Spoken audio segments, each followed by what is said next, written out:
Hello, lovely people. Guess where I'm taking you today? But first, please like and subscribe my channel. See ya. Let's go.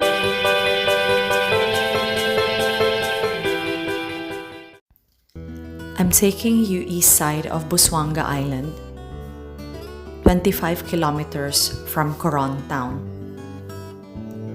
to a place called Mount Talapay. Mount Talapay is possibly the first known public attraction open to tourists and locals alike, less than a year ago. And it's within the village called Barangay Decabobo. I came to this place last February 2020, and this is me trying to make vlogs about it already. However, I found it rubbish that I have to do a voiceover now in order to tell you a bit of history about this place. This property is locally and privately owned, and the owners thought of setting up a piggery farm here. But since they were seeing that tourists and locals were coming here so often to hang out and look at the view, they thought, maybe they'll just make it as a tourist attraction. So they built this giant bird's nest for photo opportunities, with a really nice backdrop behind it. This one with the heart is my personal favorite. There is an entrance fee to get into Mount Talapay, and it's around 50 pesos, so about $1.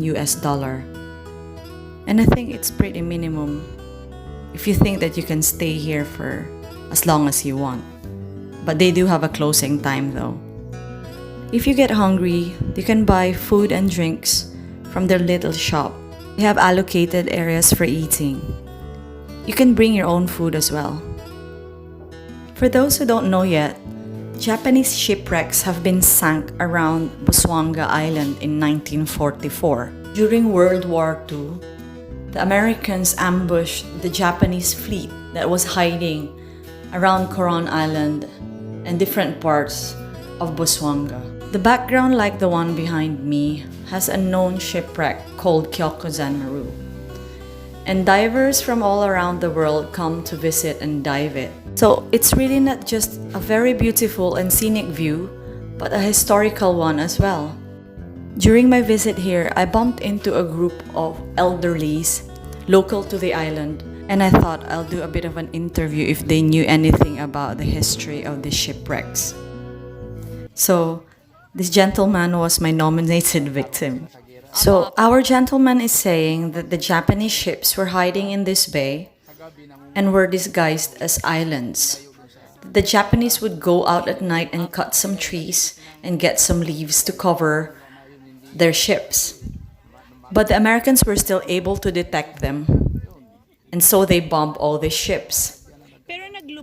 He reckons that there are other shipwrecks around the area undiscovered.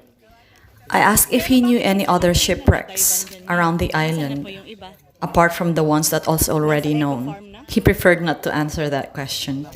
Hello, lovely people! So I hope you enjoyed that virtual tour with me to Mount Talapay and a little bit of history about our beautiful island. So I'm showing you some photos I've taken from the place. Enjoy, and until next time!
So, our gentleman is saying that the Japanese ships were hiding in this bay and were disguised as islands. The Japanese would go out at night and cut some trees and get some leaves to cover their ships. But the Americans were still able to detect them, and so they bombed all the ships. He reckons that there are other shipwrecks around the area undiscovered. I asked if he knew any other shipwrecks around the island, apart from the ones that was already known. He preferred not to answer that question.